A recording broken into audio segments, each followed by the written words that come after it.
এটা থাকার কথা হলো এরকম, এগুলো মেয়াদ শেষ তো। মেয়াদ শেষ কিন্তু তুলছে।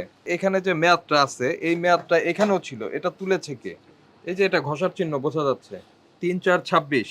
হ্যাঁ, এটা এটার আছে বলে রেখেছে, রেখেছে। এগুলো নাই, এগুলো রাখেনি ইচ্ছা করে ইন্টেনশনালি। বলেন, আপনি বলেন, বেকারি যে ব্যবসার ধরন। বেকারি সামগ্রী হুম। তো এগুলো কি?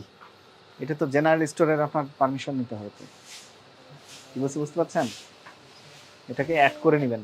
এই যে এগুলো একটু দেখি তো, এই যে এটা একটু নামান। এটার দাম ৩০০ টাকা। এর দামটা কে বসালো? কোম্পানি। কোম্পানি। কোম্পানি বসালে তো নাম দেয়া থাকবে, বোঝেন না? এটা বাইরের না, বাইরের তো ইম্পোর্টারের সিল থাকবে, নাম থাকবে, যেমন আপনার এগুলোতে আছে দেখা যাচ্ছে। আমি আগে বলি বোঝেন, পরাগ ট্রেডিং, ফোন নাম্বার দেওয়া আছে, দাম দেওয়া আছে, ঠিকানা দেওয়া আছে, বিএসটিআই অ্যাপ্রুভ করা আছে। এটা তো আপনারা নিজেরা বসিয়েছেন আলগা একটা স্টিকার। এটা থাকার কথা হলো এরকম, এটার দেখেন এই সুন্দর করে তুলছে। এগুলো মেয়াদ শেষ তো। মেয়াদ শেষ কিন্তু তুলছে। এই ম্যানেজার সাহেব আসেন। এই যে এখানে যে মেয়াদটা আছে এই মেয়াদটা এখানেও ছিল, এটা তুলেছে কে? এই যে এটা ঘষার চিহ্ন বোঝা যাচ্ছে। কারা এই কাজ কে করে আপনাদের এখানে? এটার দায়িত্বপ্রাপ্ত ব্যক্তি কে? যেটা মেয়াদ চলে যাবে ঘষে তুলে আবার রাখতে হবে, এটা কে করছে? কে? হ্যালো। ৩/৪/২৬। হ্যাঁ, এটা এটার আছে বলে রেখেছে, রেখেছে। এগুলো নাই, এগুলো রাখেনি ইচ্ছা করে ইন্টেনশনালি। এটা এটা কি জিনিস? এটা কি খেলে কি হয়? এমনি এনার্জি ড্রিঙ্ক। কে এনেছে? আমদানিকারক কে? এখানে কোম্পানি দেয়। কোন কোম্পানি?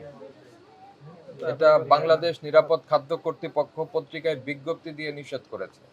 এটা যে ক্যাফেইনের মাত্রা আছে সেটি বাংলাদেশের পারমিসিবল যে লিমিট তার থেকে অনেক বেশি। এটা বাংলাদেশের ভূখণ্ডে বিক্রি হতে পারবে না। এটা বাংলাদেশ নিরাপদ খাদ্য কর্তৃপক্ষ বলে দিয়েছে, তো আপনি এটা রাখছেন কেন? এটার যে আমদানিকারক নাই, পরিবেশক নাই, বাংলাদেশি মূল্যমানে মূল্য নাই, সেগুলিও যদি মানতেন তাহলে তো এটা রাখতেন না।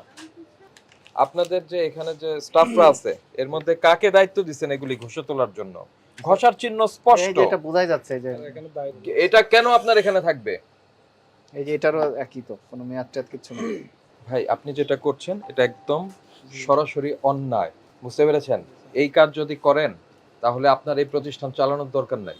আপনার জন্য নির্দেশনা, জি। আপনার জন্য নির্দেশনা শুধু এখানে নয়, হ্যাঁ। আপনার এইটাও প্রিন্ট করবেন যাতে এটা চেঞ্জ করতে না পারেন। কারণ আপনারা এরপরে কি করবেন আমি বুঝতে পেরেছি, দেখা যাবে যে শুধুমাত্র ঢাকনাটা চেঞ্জ হয়ে গেছে, এই যে ঘষে তুলে দেখা যাবে শুধু ঢাকনাটা চেঞ্জ হয়ে গেছে।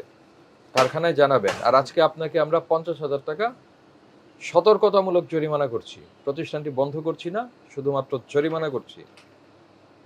আর ভবিষ্যতে এই ধরনের অপরাধ পেলে একদম সার্টেনলি আপনার প্রতিষ্ঠানটা আমরা বন্ধ করে দিব।